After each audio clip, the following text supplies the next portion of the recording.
White House looks like a decent bit of commitment. Sounds good to hear. I'm just waiting for New York. Yeah, I'm working on that.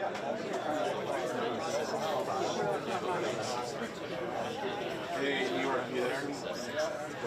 Can you interrupt what you say?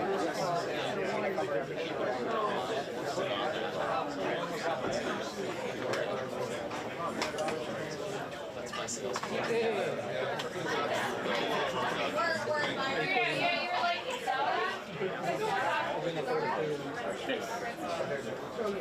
I've never been to one before, so I was figuring I'd go to this one.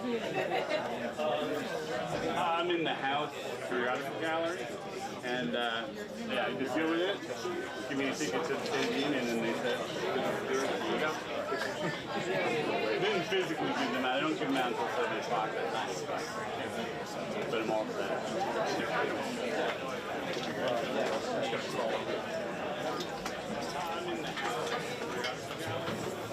Yeah. No, 7 o'clock at night. Right before. Physically give them out. I don't give them out security purpose. I don't want you wandering off and helping you.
Yeah, it was very rare to see Tuesday. I'll be thinner when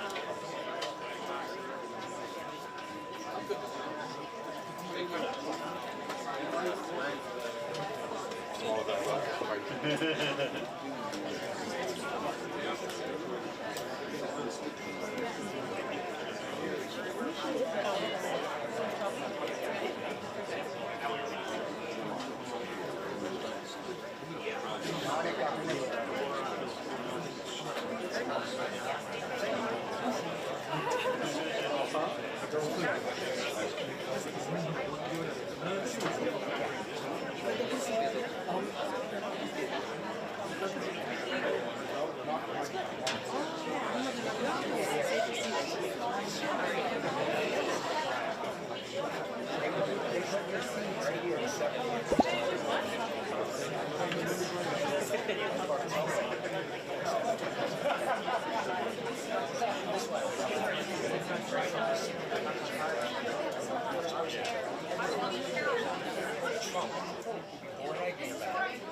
Wait 60 seconds.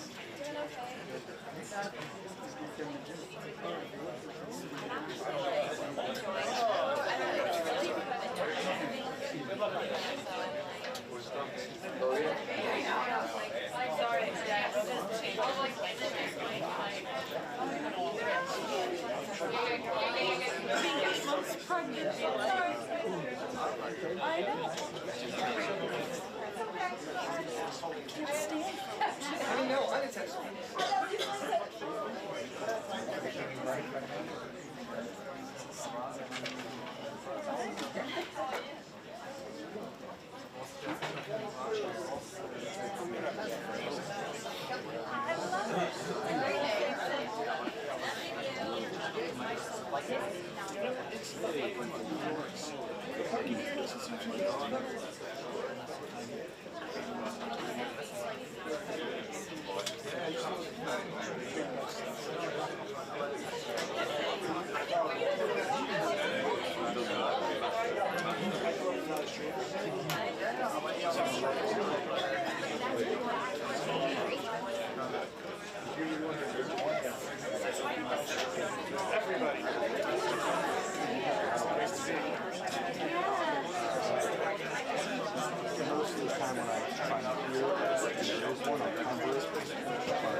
Sí, yo creo que esta clase de estudio,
Yeah, I go into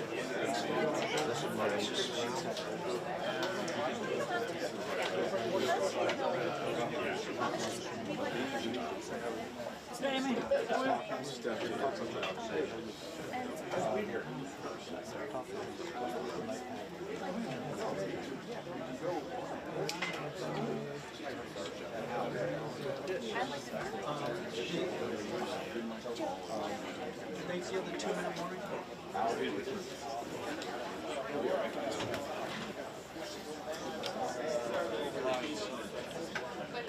Change.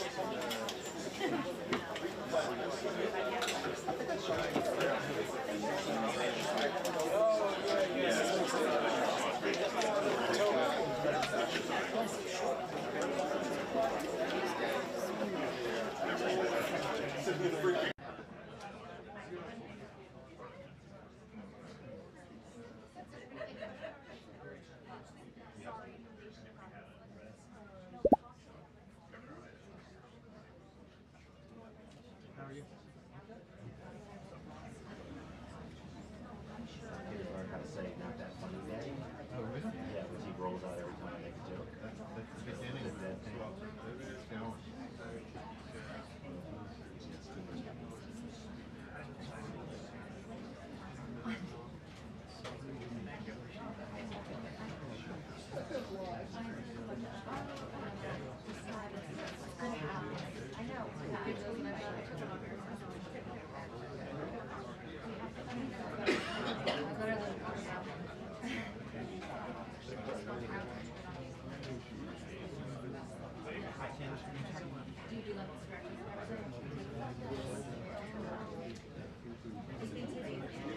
So do you want it to be like, I don't know, continuous. Like a choreo, I know a lot about continuous. like a choreographed thing, or do you want it to just be like kind of like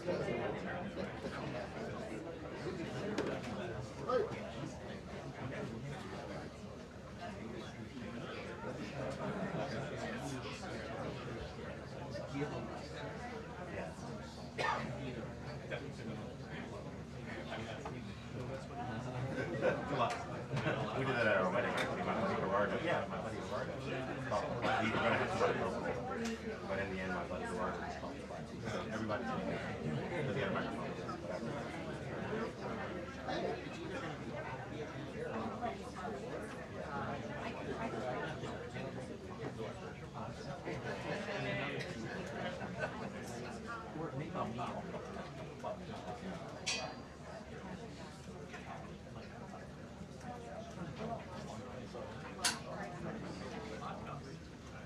It's like a private lesson.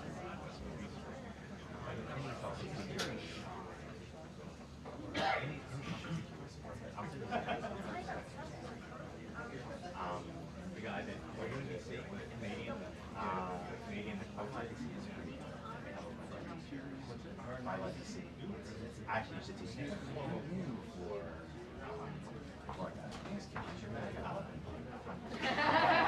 It really brings that what happened if you contact agent and they would say, these are our 4 or 5 You're looking at it.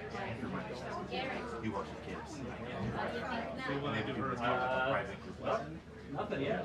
where you like hang with them. Or however long you want. That's kind of No big deal. Big deal. because I've got some meal for like a structured class.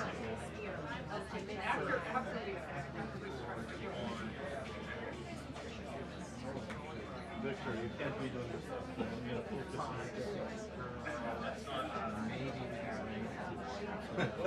Yeah, sure. Gotta bring them more. You need to leave follow.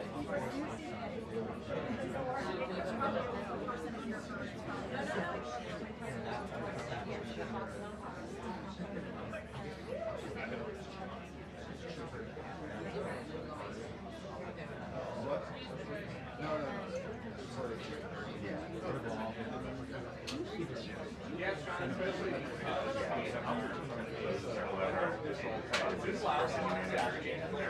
She's like the biggest. But she started out being very early. She also had a stage teacher for a very it's not like it's not a different.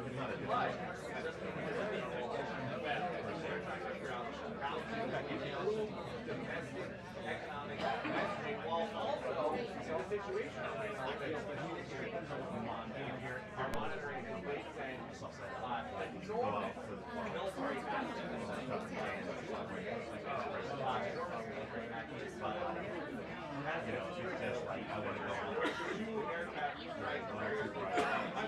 Our classes are more physical, but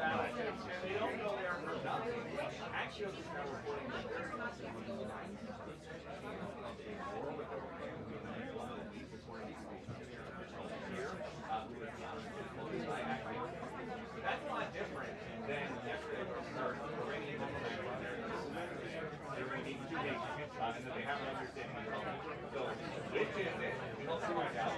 The valve big here in the beltway, the wastewater is doing so in the moment. you know, you're not actually sitting around and all that stuff. There's a lot of skill and way more And like the Abigail Burger and Ariel Bowser here in DC and went more in they're like, you know, a lot, like, they're good there, so they have to do I'm like, so, yeah, they have like a student performance, because, like, I think the founder of the school started out somewhere, so they have like a studio program.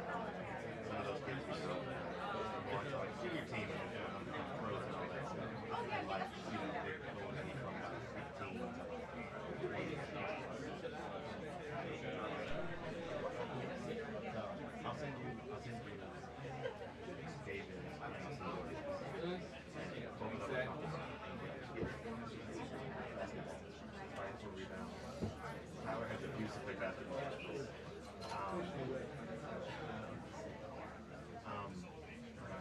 Jammed a finger, but I severed it.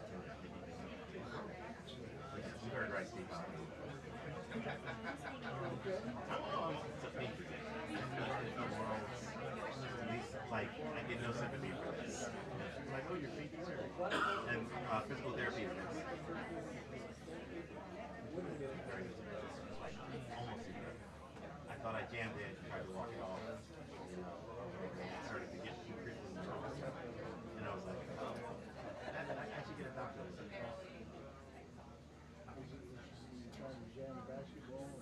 Yeah, because, you know, was fighting for rebounding. The youngest, more athletic, and he won. And almost took out it was, you know, a freak play. He wasn't anything intentional. I will see him tonight. With Obama.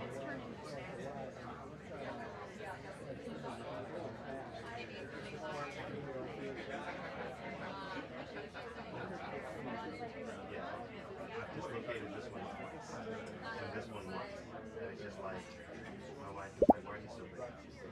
I'm less afraid than I am of her, you know, and like, time to end. Yes, it's helpful cardio, technical box, but it's also, you're going to get an orthopedic injury every day.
Wait, are you a Midwestern? You just feel like, no, but you did, you're like, I'm a Texan, okay. but I do recognize the value of the It's like it's like a casual How do you think I got from back there to up here? A couple ups. I have one other trick. Some people are, I just say a hot pop. So I live in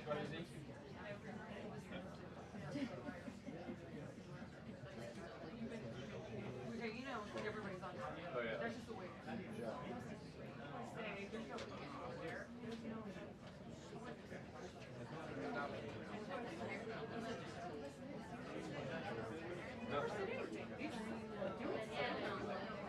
I'm standing there.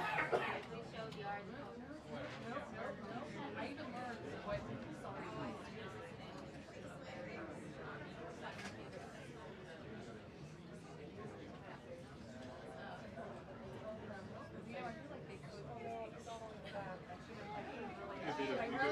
I should have like Cultural gift.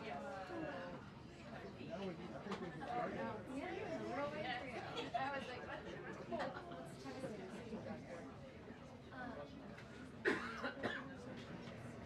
Evan back there?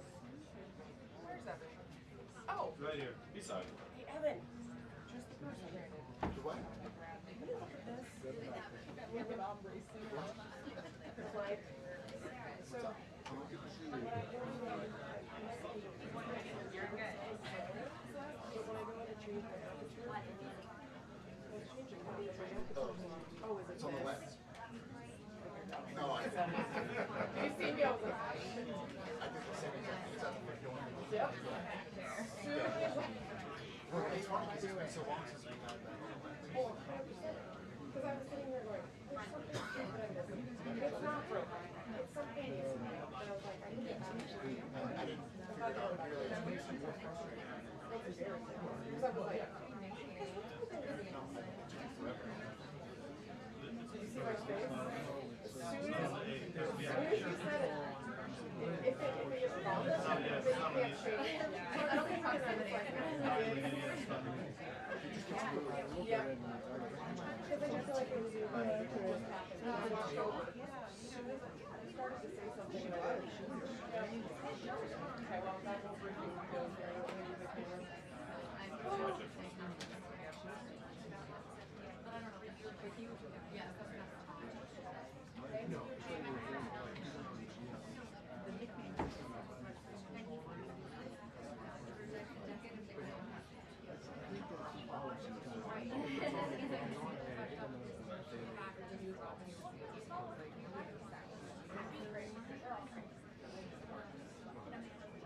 I know I do.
I ended back in Egypt. I was last there, and whenever that election when Rio's mom tried to run, and he raised like a mob. I think it might have been just 6. Yeah, but it's been a long time. I used to go back, but I went back to the cold. We try to go every other night. Yeah. Their last April. Okay. Because my mom is the type of science student. Yeah, of course. For my kids, it's fun to see it. But now that they're older, they're to college. Oh yeah. General.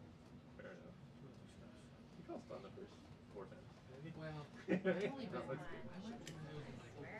middle school. And I took my then girlfriend and wife years ago. 20 years ago. I wonder if they've done more, like they've excavated now. It's the same. Cause It's like one of the world's most untapped treasures. yeah. And they can't, because of their agency.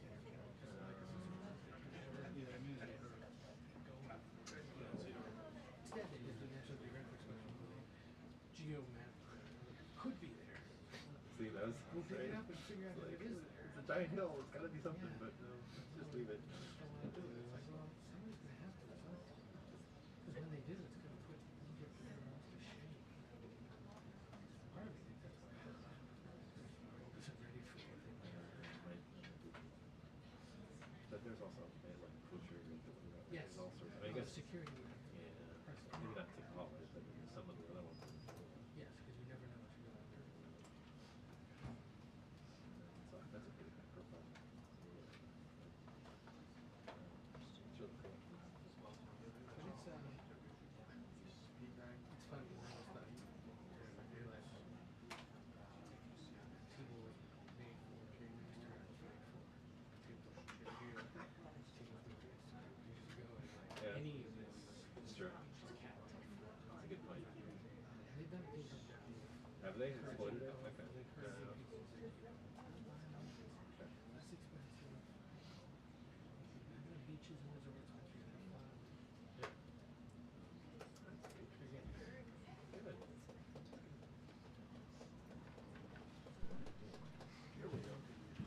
Good. Hello, everybody. Good afternoon. Thank you for your patience as always. Let's begin with some scheduling announcements for the remainder of President Trump's very busy week. Today at 3 p.m., President Trump will host a Black History Month reception in the East Room of the White House. I know many of you will attend, and we will see you up there. Tomorrow, President Trump will host a Board of Peace meeting at the Donald J. Trump Institute of Peace, where he will announce that member states have pledged more than $5 billion towards the Gaza humanitarian and reconstruction efforts, and have also committed thousands of personnel to the International Stabilization Force and local police to maintain security and peace for Gazans. Tomorrow afternoon, the president will travel to the great state of Georgia, where he will visit 2 local businesses and give a speech on his efforts to make life affordable for working people. On Friday, President Trump will host a working breakfast with governors in the East Room here at the White House. And on Saturday night, President Trump and the First Lady will host the annual Governor's Dinner. Next, I'd like to provide an update on the economy. We're seeing promising signs every day that 2026 is going to be a record successful year for the American people, just as President Trump promised them. The January jobs report shattered expectations, highlighting how the president's pro-growth economic agenda is fueling American prosperity. The economy added 172,000 new private sector jobs to kick off the year. That's more than 2.5 times economists' predictions. The labor force participation rate went up while the unemployment rate fell. The prime age labor force participation rate is now at its highest since 2001. Most importantly, 100% of all job creation under President Trump continues to be in the private sector. This is truly remarkable. That's 615,000 private sector jobs that have been added in President Trump's second term thus far. These are real working people. These are real American families who will be living out their American dream. Meanwhile, federal government employment has shrunk to its lowest level since 1966, saving taxpayers $29 billion annually. And all of the net job growth under President Trump has gone to native-born Americans, ending the disgraceful pattern under Joe Biden of job gains going to non-citizens and illegal aliens. Additionally, on inflation, the new CPI report is even more proof of the progress made by President Trump. Despite all of the doom casting from the so-called experts, the president has managed to utilize powerful tariffs to secure trillions of dollars in investments into our country and rebalance our trade deals while simultaneously cooling inflation. Year-over-year inflation fell to 2.4% in January, beating expectations again and marking the lowest level since May. Core inflation, the best measure of inflation, dropped to its lowest level in nearly 5 years.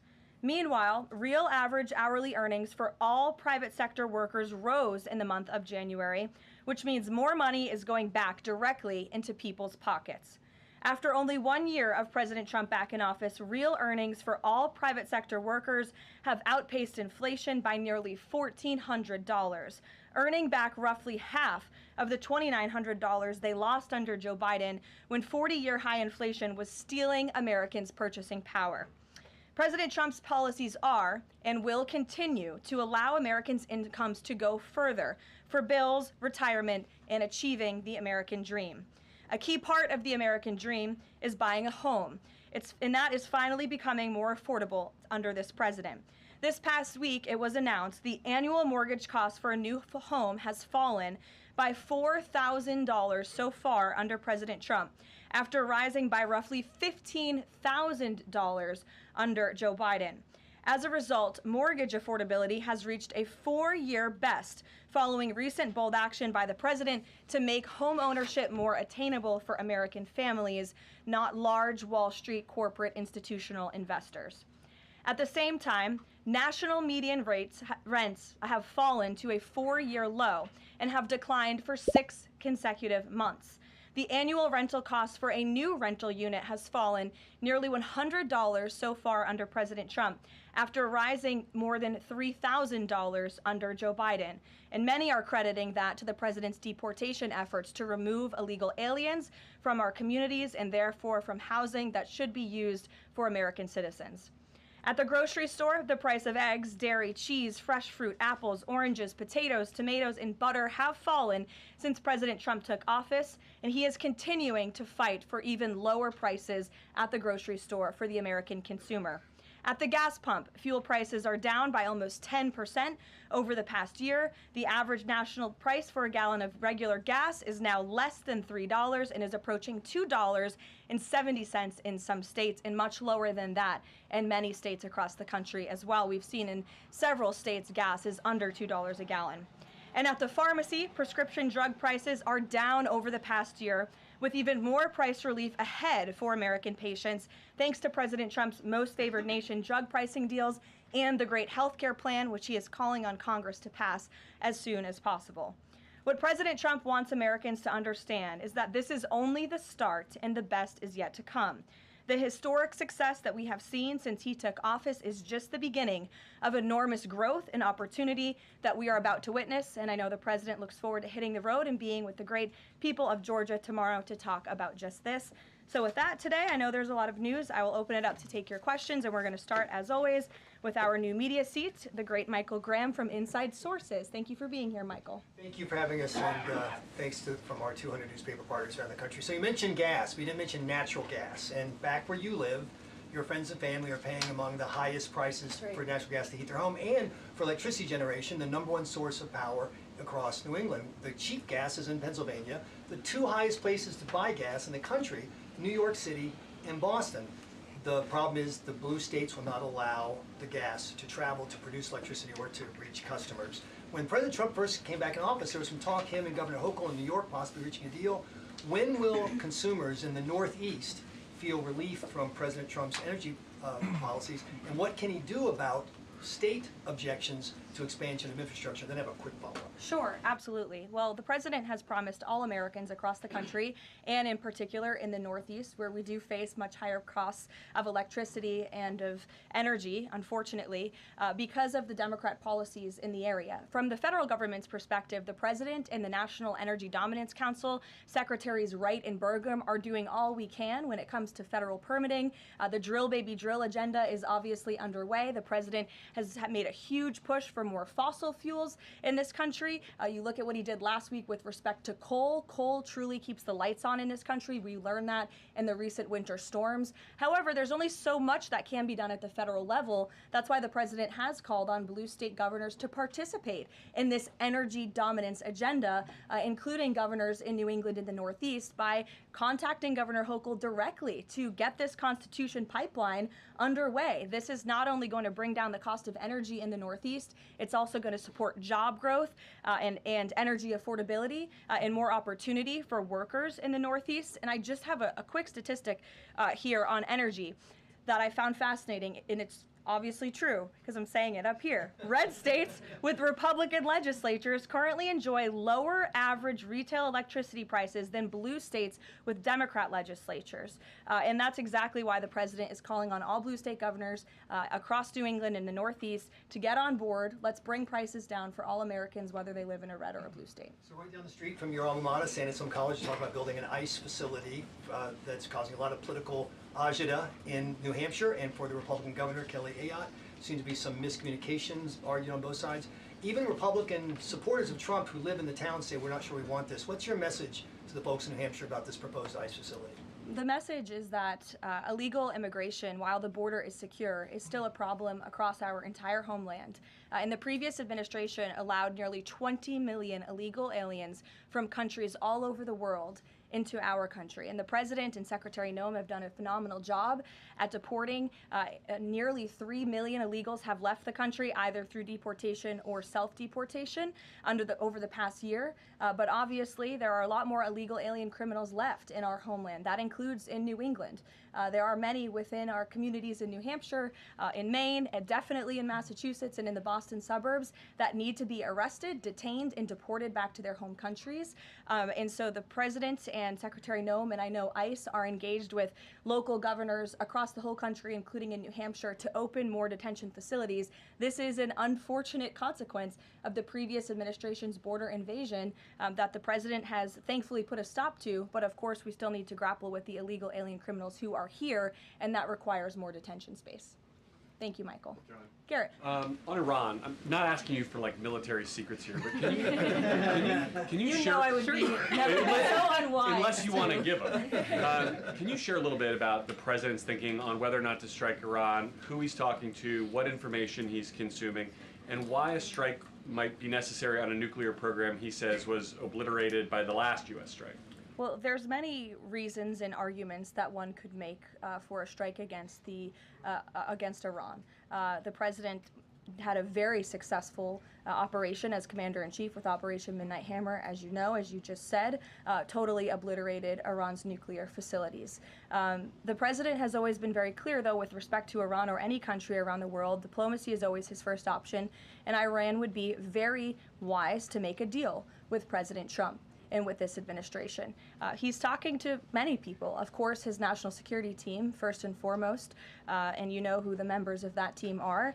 And this is something, obviously, the president takes seriously. He's always thinking about what's in the best interest of the United States of America, of our military, of the American people, and that's how he makes decisions with respect to military action of any kind. And on the flip side of that, he's got the State of the Union speech next week. If he is going to take military action, does the administration believe it's important to sort of convince the American people, sell the American people? Will we hear something about that in the State of the Union to make the case for why something like that might be necessary to risk American lives? Look, again, I'm not going to engage in a hypothetical. Good try, Garrett, but you can't catch me there. I will say, with respect to the State of the Union, you'll be hearing more about what is to come from the president's speech very soon at the appropriate time. It is going to be a very good and powerful speech, so everyone should tune in. Ed.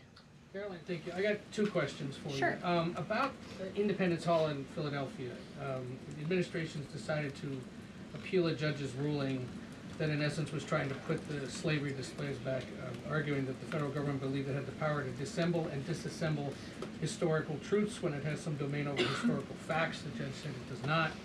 The administration said that you were planning to put up updated interpretive materials and provide a fuller account of the history of slavery at Independence Hall. What more was the administration, or is the administration, planning to add? I'm not familiar with this specific instance, Ed, to be honest with you, but I will check in with the appropriate people who are overseeing this, and we'll get you a more firm answer. One other question. Then, yesterday in his statement about Jesse Jackson, the president said, despite the fact that I'm falsely and consistently called a racist by the scoundrels and lunatics on the radical left, Democrats all, it was always my pleasure to help Jesse along the way.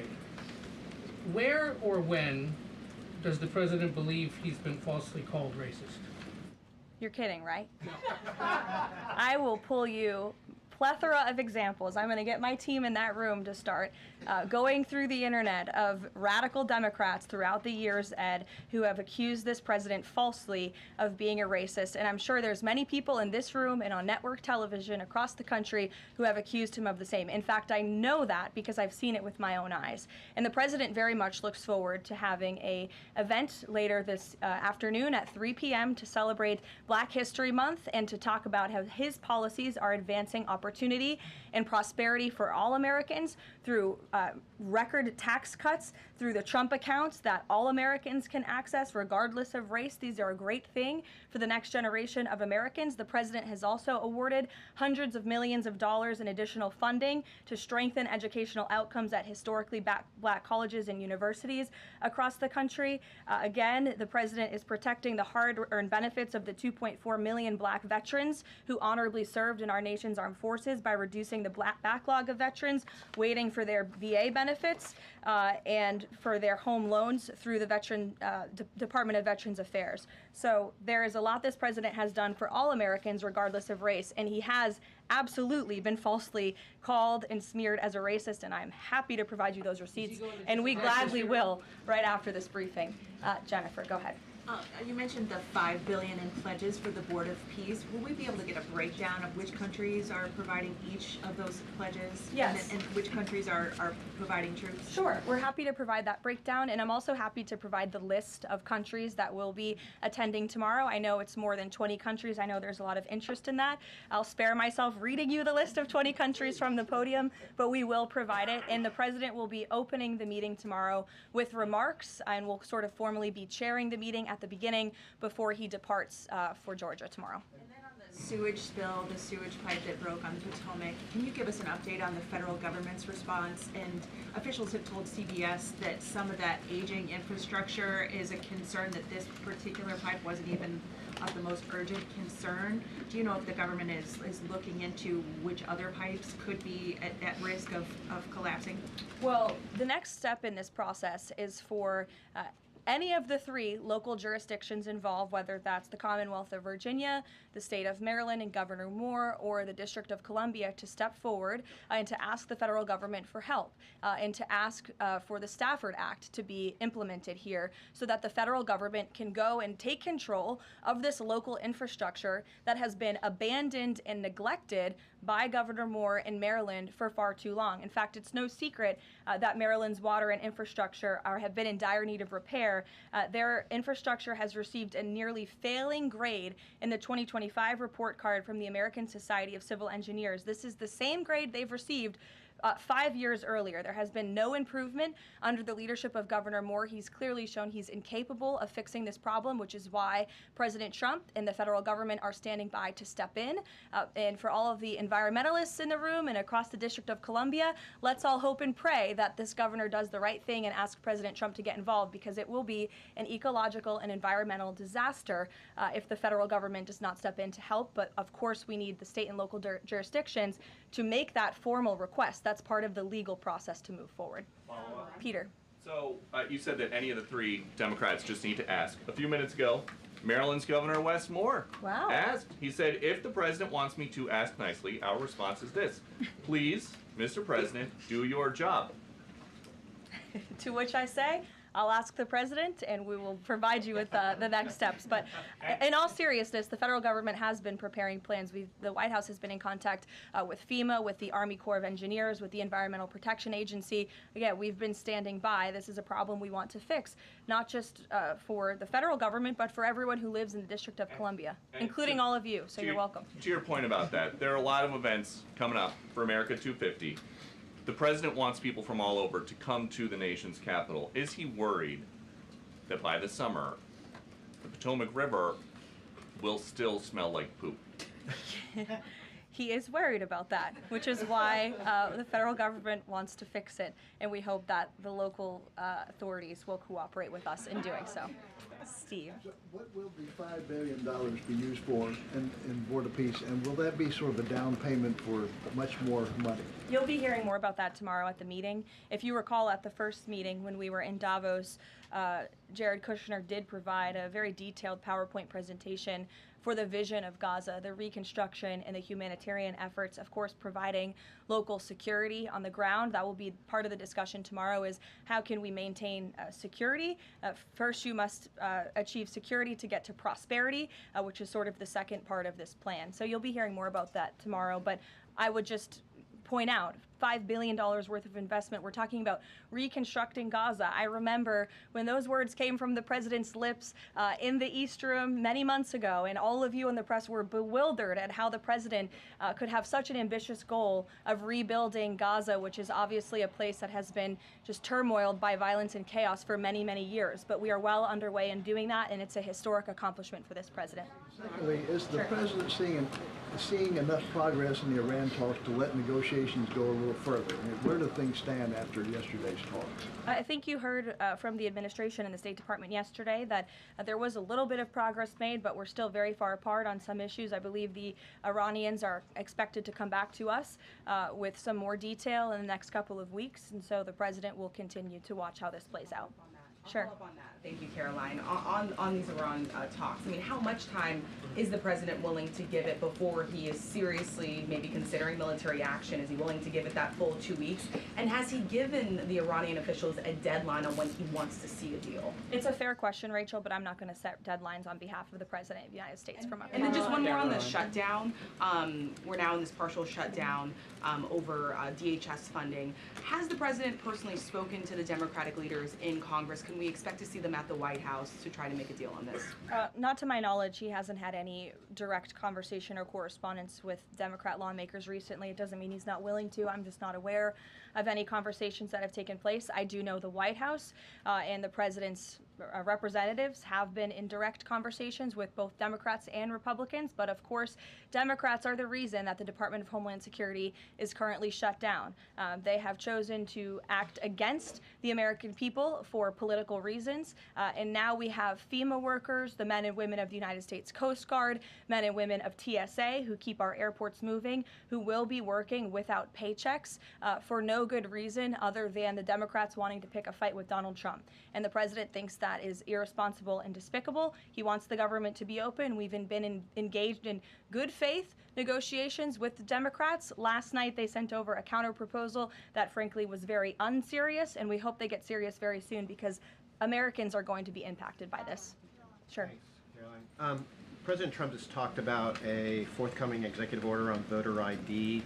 Is there more details you can provide about for that? And can you talk about any steps that you're taking to overcome core challenges that you've kind of faced in this area before on voting? Well, as the president said in that Truth Social post, he's discussing and exploring legal options for a potential executive order with respect to voter ID, but this is something he's made very clear he wants Congress to get done. The Save America Act is a common sense piece of legislation that has now passed the House of Representatives to ensure that voter ID is a requirement in the United States of America.